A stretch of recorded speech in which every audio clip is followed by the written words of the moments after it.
सहनाववतु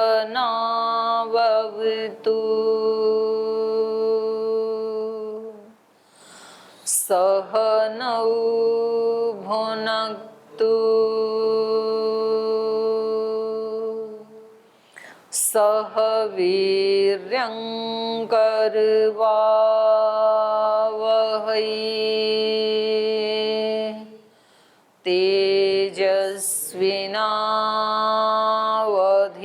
तेजस्विनावधीतमस्तु मा विद्विषावहै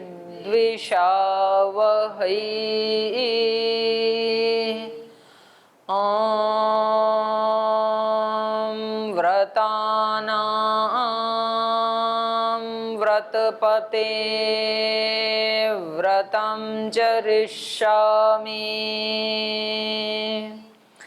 तच्छकेयं तन्मे रोध्यताम् इदमहमनृतात् सत्यमुपैमि ॐ शान्ति शान्ति शान्तिः।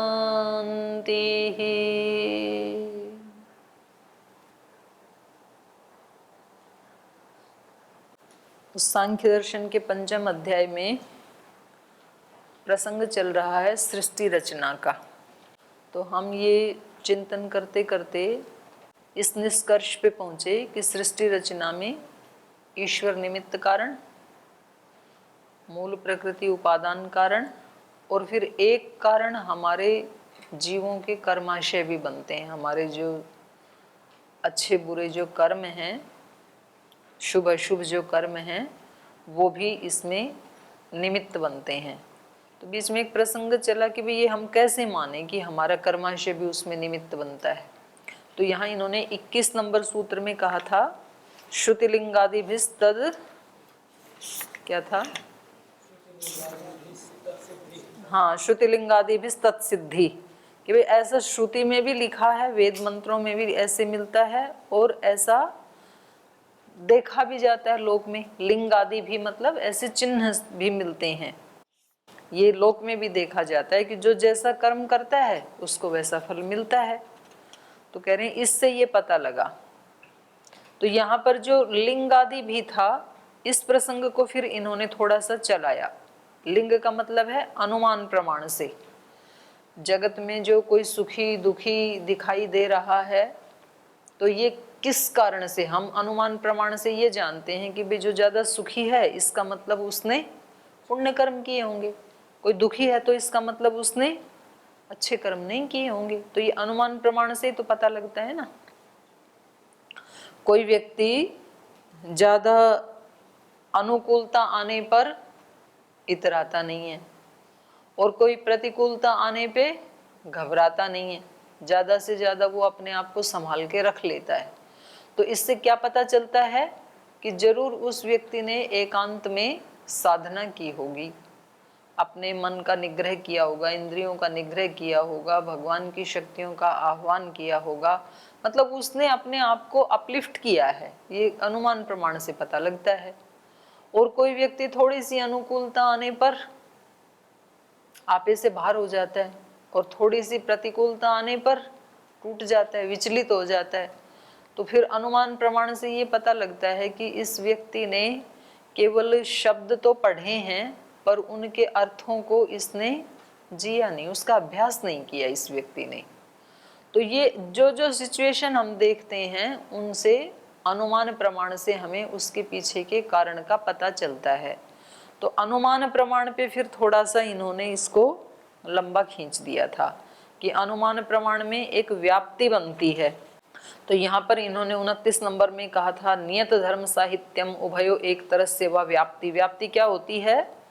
जिसमें नियत धर्म सहितता होती है, नियत धर्म उसके साथ जुड़ा होता है। नियत धर्म माने जैसे अग्नि का नियत धर्म है धूम, धूम का नियत धर्म है अग्नि, तो धूम कभी भी अग्नि के बिना नहीं होगा।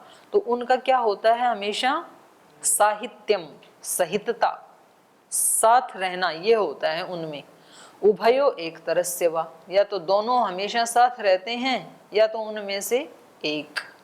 जैसे अग्नि और धूम में एक हमेशा साथ रहता है, जहां जहां धूम वहां वहां अग्नि, लेकिन एक का निश्चित नहीं है, जहां जहां अग्नि वहां वहां धूम, ये व्याप्ति नहीं बनेगी, क्योंकि अग्नि कभी कभी निर्धूम भी होती है, बिना धूम के भी होती है।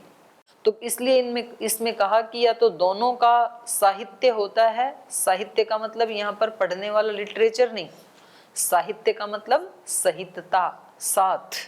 तो या तो दोनों साथ साथ रहते हैं व्याप्ति में, या उनमें से कोई एक धर्म साथ रहता है, उसको व्याप्ति कहते हैं। जैसे अनित्यता और उत्पत्तिता, ये हमेशा साथ रहते हैं। जहां जहां उत्पत्ति धर्म है वहां वहां अनित्यत्व है, जहां जहां अनित्यत्व है वहां वहां उत्पत्ति धर्मकत्व है। तो यहाँ दोनों तरफ से साहित्यता है। तो अब यहाँ पर एक आचार्य ने कहा कि ये जो जिसको आप व्याप्ति कह रहे हैं, ये कोई तत्वांतर नहीं है, कोई नई चीज नहीं है। जैसे अग्नि और धूम दो तत्व तो थे हमारे पास, और ये जो हमने व्याप्ति तीसरे शब्द का प्रयोग कर दिया, तो ये इन दो से अतिरिक्त कोई तीसरा तत्वांतर नहीं है, बल्कि क्या है, वस्तु कल्पना प्रसक्ति। ये व्यर्थ की वस्तु की कल्पना की प्रसक्ति होने से वहां कोई तीसरी चीज नहीं होती है। तो क्या होता है फिर, निज शक्ति उद्भवम इति आचार्याः, आचार्य लोग ये कहते हैं कि उसकी अपनी जो शक्ति है धूम की, उसी को ही व्याप्ति कहते हैं। तो आगे फिर इन्होंने कहा आधे शक्ति योग इति पंचशिख, पंचशिखाचार्य क्या कहते हैं उसके बारे में, एक आधार शक्ति होती है, एक आधेय शक्ति होती है। तो अग्नि और धूम में आधार क्या है, अग्नि, आधेय क्या है, धूम। तो ये कह रहे हैं आधेय शक्ति का जो योग है उसी को ही व्याप्ति कहते हैं। तो आगे इन्होंने कहा न स्वरूप शक्तिर नियमा पुनर्वाद प्रसक्ते, कह रहे नहीं, धूम को ही आप यदि व्याप्ति कहोगे तो फिर ये तो नियम नहीं बन पाएगा, क्योंकि फिर तो पुनर्वाद हो जाएगा। उसी को हम धूम कह रहे हैं, उसी को हम व्याप्ति कह रहे हैं, व्याप्ति भी धूम है।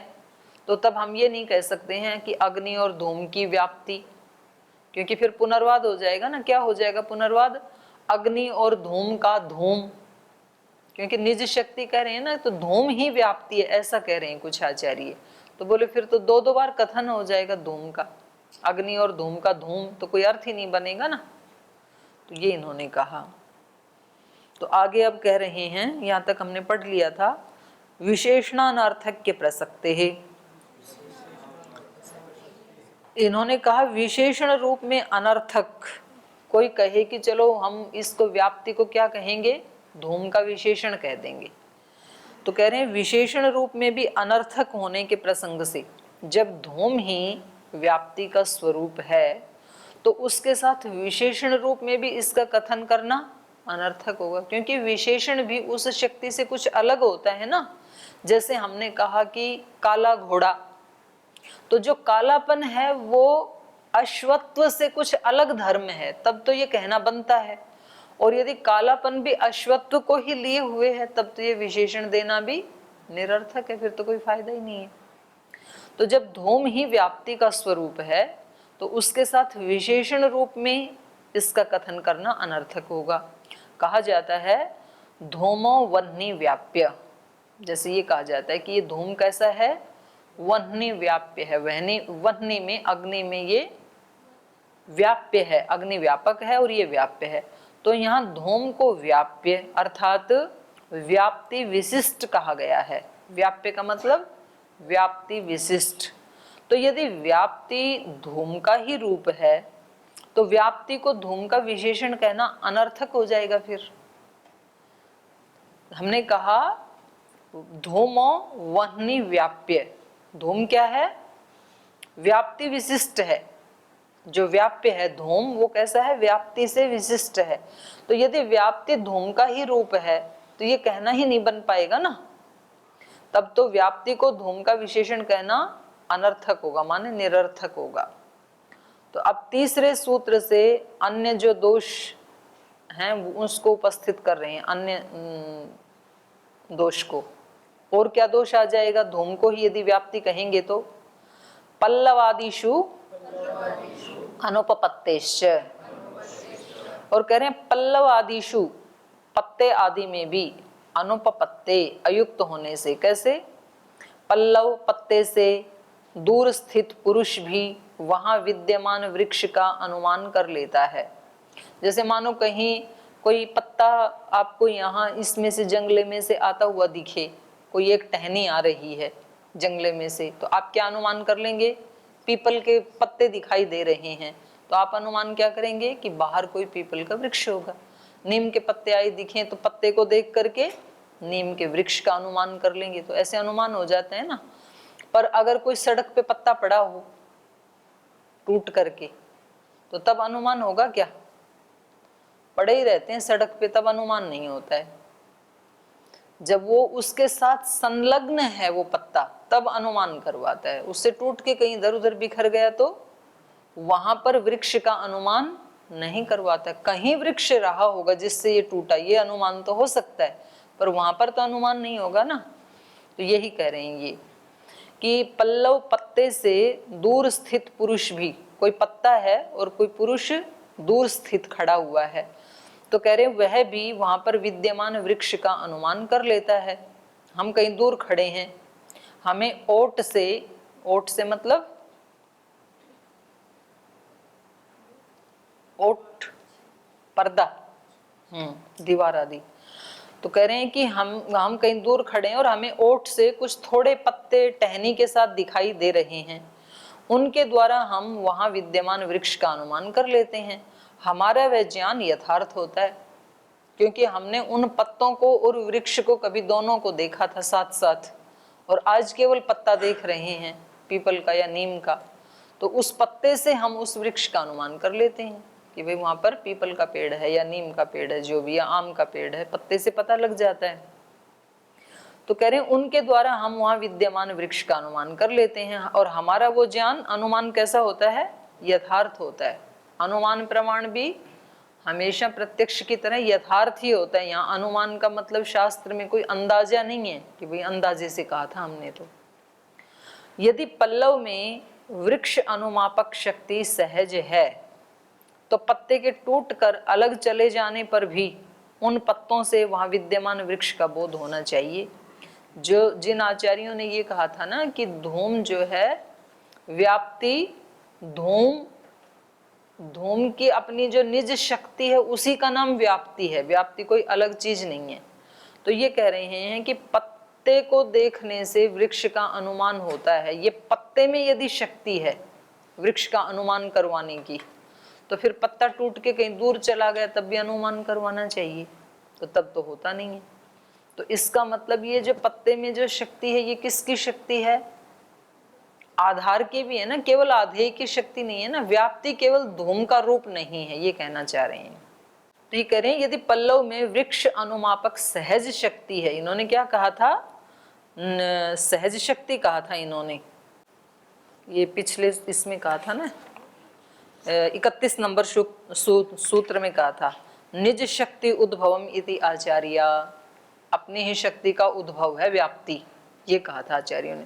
तो कह रहे हैं यदि ये निज शक्ति ही है व्याप्ति, तो यहाँ पर यदि पल्लव में वृक्ष की अनुमापक शक्ति सहज है, तो पत्ते के टूटकर आगे चले जाने पर भी उन पत्तों से वहां विद्यमान वृक्ष का बोध होना चाहिए, पर ऐसा होता नहीं है। यदि पत्ते में वर्तमान वृक्ष का अनुमान कराने वाली शक्ति को आधेय माना जाता है तो दोष नहीं होगा। मतलब उसका कोई आधार है और वो आधेय शक्ति है, तो आधेय शक्ति अपने आधार का अनुमान करवा देती है। धूम आधेय है और अग्नि उसका आधार है, तो वो अपने आधार का अनुमान करवा देगी।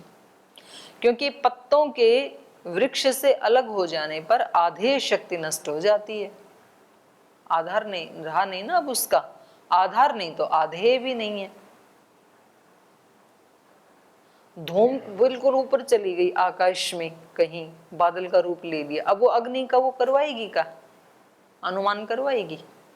अग्नि का अनुमान कब करवाएगी? जब अग्नि से जुड़ी हुई है, तभी तो वो आधेय शक्ति बनेगी, जब आधार के साथ जुड़ी हुई है।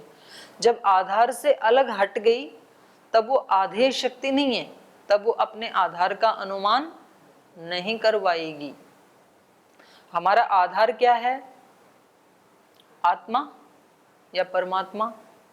और जब शरीर जो है वो आधार से अलग हो गया, अभी आधार के साथ जुड़ा हुआ है आत्मा के साथ शरीर, तो शरीर की जो चेष्टाएं हैं वो आत्मा का अनुमान करवा देंगी कि भैया आत्मा है, क्योंकि वो आधार है आत्मा, और ये जो शक्तियां ये आधेय शक्ति हैं। और जब ये इससे शरीर उस आत्मा से अलग हो गया, अपने आधार से अलग हो गया, तो डेड बॉडी आत्मा का अनुमान करवा देगी क्या? नहीं करवाएगी। तब तो यहाँ ये कह रहे हैं यदि पत्ते में वर्तमान वृक्ष का अनुमान कराने वाली शक्ति को आधेय माना जाता है तब तो दोष नहीं होगा, क्योंकि पत्तों के वृक्ष से अलग हो जाने पर आधेय शक्ति नष्ट हो जाती है। आधेय ये संज्ञा तभी रहेगी जब वो आधार के साथ जुड़ी हुई है। अलग पत्ता टूट के चला गया, आधार नहीं है, तो ये आधेय भी नहीं है, तब वहां अनुमान हो जाने की आपत्ति नहीं आती, वहां अनुमान नहीं हो पाएगा तब कहीं भी पत्ता पड़ा है तो इस प्रकार पल्लव आदि में अनुपपन्न होने से व्याप्ति को हेतु की निज शक्ति नहीं माना जा सकता। आपने कहा था ना कि व्याप्ति क्या है? उस हेतु की निज शक्ति ही है। व्याप्ति जैसे धूम की अपनी ही शक्ति है, ऐसे जो कहा था ये उचित नहीं है। और सूत्र में च पद विरोधी हेतुओं की समाप्ति का द्योतक है। पल्लवादिषु अनुपपत्तेश्च, चकार आया ना, तो ये क्या कह रहा है? चकार विरोधी हेतुओं की भी समाप्ति का द्योतक है, कोई विरोधी हेतु भी नहीं हो सकता है। अनिरुद्ध पाठ के अनुसार सूत्र में च पद नहीं है, ये वैसे दे रहे हैं कि ये पाठ भेद बता रहे हैं। तो इस प्रसंग को समाप्त करते हुए सूत्रकार इन दोनों विचारों में अब सामंजस्य उपस्थित कर रहे हैं। तो सूत्र बोलिए, आधेय शक्ति सिद्धौ निज शक्ति योगः समान न्यायात। देखो, एक आचार्य कह रहे थे कि ये जो व्याप्ति है ये उस हेतु की अपनी ही शक्ति है। दूसरे कह रहे थे कि निज शक्ति नहीं है बल्कि आधेय शक्ति है, उसका कोई आधार होना चाहिए, तब ये आधेय होकर के व्याप्ति बनेगी। समझ में आ रहा है? अनुमान प्रमाण को लेकर के, अनुमान प्रमाण में व्याप्ति जो है उसके साहचर्य से अनुमान प्रमाण बनता है, ठीक है। और व्याप्ति के इस शब्द को लेकर के यहाँ दो विचार आई। कुछ आचार्यों ने कहा कि ये व्याप्ति कोई तत्वांतर नहीं है, कोई तीसरा तत्व नहीं है, बल्कि वो जो शक्ति है, जो हेतु है, हेतु मतलब धूम, उसका अपना ही निज रूप है। तो बोले नहीं, निज रूप को व्याप्ति कहना ही तो अनर्थक हो जाएगा। धूम का धूम क्या बनेगा? ना तो विशेषण बन सकता है, धूम का धूम कुछ होता ही नहीं, तो ये ठीक नहीं है। हाँ, उसको आधेय शक्ति यदि माने तो वो उसका ज्ञान करवा देगी आधार का। तो ऐसे इन्होंने पल्लवादी का पत्ते का उदाहरण दिया। तो अब दो मत हो गए ना, एक कह रहे हैं अपनी निज शक्ति है उसकी, दूसरे कह रहे हैं आधेय शक्ति है व्याप्ति। तो अब इनका दोनों का समन्वय कर रहे हैं ये। आधेय शक्ति सिद्धौ, आधेय शक्ति का निश्चय हो जाने पर, वो सिद्ध हो जाने पर, समान न्यायात यथार्थ अनुमान से निज शक्ति योग सहज शक्ति ही व्याप्ति है, ऐसा हम जान लेते हैं। कह रहे प्रत्येक स्थल में अनुमान के लिए हेतु की व्याप्ति और पक्ष आदि में उसके अस्तित्व या संबंध का व्युत्पादन आवश्यक है। कहीं भी हमें अनुमान प्रमाण करना है तो अनुमान के लिए क्या होना चाहिए? हेतु की व्याप्ति होनी चाहिए। वो जो हेतु दे रहे हैं हम हेतु क्या दे रहे हैं? जहाँ जहाँ धूम वहाँ वहाँ अग्नि। तो ये जो हेतु दिया हमने धूम वाला, इसकी हर जगह व्याप्ति होनी चाहिए। कहीं भी धूम आपको अग्नि के बिना नहीं मिलेगा, जब भी धूम होगा तो अग्नि जरूर होगी, तो इसको कहते हैं व्याप्ति। करें हेतु की व्याप्ति और पक्ष आदि में उसके अस्तित्व या उसके संबंध का व्युत्पादन। वो जो पक्ष है, पक्ष क्या है? अग्नि, अग्नि को पक्ष कहा यहाँ पे। तो पक्ष आदि में, अग्नि आदि में उस धूम का अस्तित्व या उसके संबंध का व्युत्पादन आवश्यक है। जब तक किसी को हेतु का पक्ष के साथ व्याप्य व्यापक भाव गृहीत नहीं होता तब तक अनुमान का होना संभव नहीं है। उसी को खोल के बता रहे हैं। धूम अग्नि का व्याप्य है अथवा उसका कार्यत्व है या उसका उत्पत्ति धर्मकत्व है या अनित्यत्व है, अनित्यत्व का व्याप्य है। जब ये जान लिया जाता है तभी धूम से अग्नि की और कार्यत्व की या उत्पत्ति धर्मकत्व से अनित्यत्व की अनुमिति होती है। समझ में आ गया कि दोबारा बोलूं? स्पष्ट ही है ये। ऐसे कह रहे हैं कि जब धूम क्या है? अग्नि का व्याप्य है। और अग्नि क्या है? व्यापक है। व्यापक तो बड़ा होता है और व्याप्य उसमें छोटा होता है। तो धूम क्या है यहाँ पे? व्याप्य। और धूम अग्नि का क्या है? कार्यत्व। अग्नि क्या है? कारण, और ये उसका कार्यत्व है। और ये उसका उत्पत्ति धर्मकत्व है, उसी से उत्पन्न हुआ ना, तो उत्पत्ति धर्मकत्व है। और अनित्यत्व भी है ये, क्योंकि उत्पन्न जो होता है वो अनित्य होता है। तो कह रहे हैं ये सारे जो विशेषण हैं ये सारे किसके हैं? व्याप्य के हैं। और जब ये जान लिया जाता है, सारे ये विशेषण धूम में जान लिए जाते हैं, तब धूम से अग्नि की अनुमिति होती है। यहाँ आ जाओ। तभी तो धूम से, क्योंकि वो उसके साथ जुड़ा हुआ है, वो उसका कार्य है, वो उसका व्याप्य है, तो उसके साथ संबंध तो तभी स्थापित होगा ना जब हम धूम में ये सारी चीजों को जान लेंगे। भाई आप जो हैं यहाँ रहते हैं और आपके माध्यम से जब ये जान लिया जाए ये व्यक्ति पतंजलि का है, ये वहाँ का सन्यासी है, ब्रह्मचारी है, इतने साल से रह रहा है, आदि आदि आदि सारे विशेषण को जान लेगा, तभी तो आपके साथ स्वामी जी के संबंध का अनुमान होगा। ठीक है? तो कह रहे हैं तभी धूम से अग्नि की अनुमिति होगी और इसका कार्यत्व और उत्पत्ति धर्मकत्व और अनित्यत्व की भी अनुमिति होगी धूम के। हेतु में व्याप्ति को जान लेना यही क्या है? आधेय शक्ति। हेतु में व्याप्ति को जान लेना। हेतु क्या है? धूम। हेतु है धूम और व्याप्ति क्या है? जहां जहां धूम वहां वहां अग्नि, ये व्याप्ति है। तो ये क्या हो गई? उसकी आधेय शक्ति। और आधार क्या हो गया? अग्नि। तो कह रहे हैं हेतु में व्याप्ति को जान लेना ही आधेय शक्ति है या संकेत है। उसी को संकेत भी कहा। अग्नि का संकेतक है ना धूम। धूम है तो अग्नि का संकेत कर रहा है वो। तो इसकी सिद्धि अर्थात इसका निश्चय हो जाने पर हम इस बात को स्पष्ट रूप से समझ लेते हैं कि व्याप्ति वस्तुतः हेतु की निज शक्ति या सहज शक्ति है। ठीक है? हेतु में अनुमापकता हमारे जान लेने मात्र से आ जाती है। हेतु में अनुमापकता, अनुमापकता मतलब अनुमान कराने की शक्ति। हेतु जो धूम है उसमें अग्नि का अनुमान कराने की शक्ति कब आ जाती है? हमारे जान लेने मात्र से। जब हमने ये जान लिया कि धूम हमेशा तब होता है जब कहीं अग्नि जलती है, तो ये धूम में जो अनुमापक शक्ति है ये हमारे ये जान लेने से आ जाती है। हेतु में अनुमापकता हमारे जान लेने मात्र से आ जाती है ऐसी बात नहीं है, वह तो उसमें स्वतः विद्यमान है। मतलब उसमें वो अनुमापकता की शक्ति उसमें है और हमने जान लिया तो हमें ज्ञान हो जाएगा। और किसी ने कभी भी देखा नहीं अग्नि और धूम का संयोग, तो बेशक उसको ज्ञान नहीं होगा, पर तो भी उसमें जनाने की शक्ति तो है।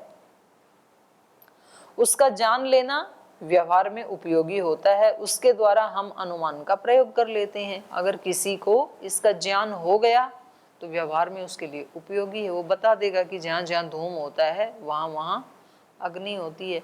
और उसको ना भी पता लगे तो भी वो शक्ति तो वहाँ होती है ही।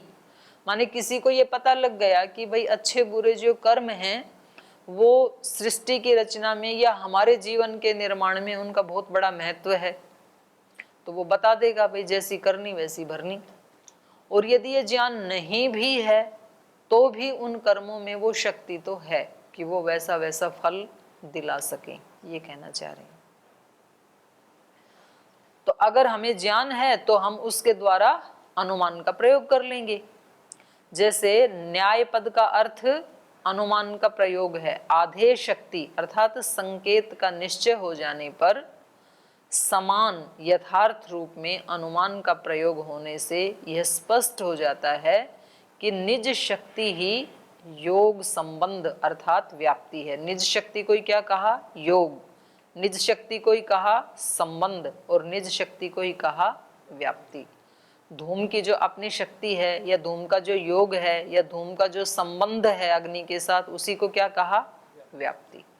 अभिप्राय यह है कि व्याप्ति विषयक ज्ञान अनुमान के प्रयोग में उपयोगी है। व्याप्ति विषयक ज्ञान यदि नहीं होगा तो हम अनुमान प्रमाण का प्रयोग नहीं कर सकते हैं। व्याप्ति का ज्ञान होगा तभी अनुमान प्रमाण का प्रयोग कर सकते हैं।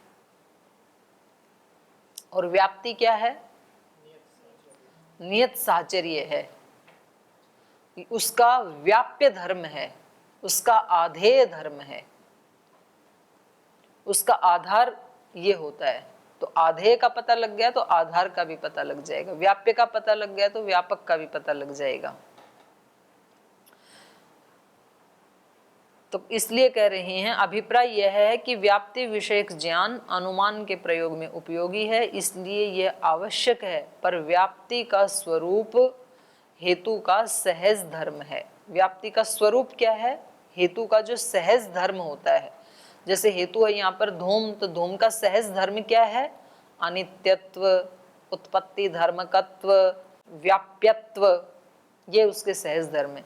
ऐसा समझ लेने पर उक्त विचारों में परस्पर कोई असामंजस्य नहीं रहता। इसके विपरीत यदि भ्रांतिवश कहीं अहेतु में व्युत्पादन के द्वारा अनुमापकता का आधार कर दिया जाए तो आधेय शक्ति वहां रहने पर भी अनुमिति यथार्थ नहीं होगी। जैसे कोई कहे कि जो सींग वाली है वो गाय है, तो यहाँ पर जो श्रृंगित्व है माने सींग वाला, जो श्रृंगित्व में आधेय शक्ति है, आधेय शक्ति तो है क्योंकि कोई ना कोई आधार होगा ही ना सींग का, तो ये आधेय शक्ति तो है, पर गाय का अनुमान कराने के लिए उसमें सहज शक्ति नहीं है।